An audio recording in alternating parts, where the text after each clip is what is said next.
রাষ্ট্রপতি মির্জা ফখরুল ইসলাম আলমগীরের সঙ্গে সৌজন্য সাক্ষাৎ করেছেন সেনাবাহিনী প্রধান জেনারেল ওয়াকারুজ্জামান, নৌবাহিনী প্রধান রিয়ার অ্যাডমিরাল খন্দকার মিসবাহ উল আজিম এবং বিমান বাহিনী প্রধান air chief marshal Hasan Mahmud খান।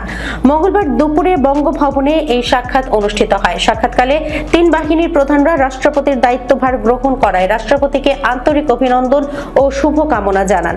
তারা স্ব বাহিনীর বিভিন্ন কার্যক্রম সম্পর্কে রাষ্ট্রপতিকে অবহিত করেন এবং দায়িত্ব পালনে সশস্ত্র বাহিনীর সর্বাধিনায়ক হিসেবে রাষ্ট্রপতির দিক নির্দেশনা ও সহযোগিতা কামনা করেন।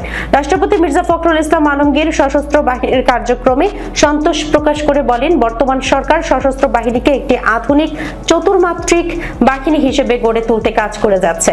রাষ্ট্রপতি তার দায়িত্ব পালনকালে বাহিনীর সদস্যদের পেশাগত দক্ষতা বৃদ্ধির পাশাপাশি সশস্ত্র বাহিনীর সার্বিক উন্নয়নে সর্বোচ্চ সহযোগিতা অব্যাহত থাকবে বলে তিন বাহিনীর প্রধানকে আশ্বস্ত করেন।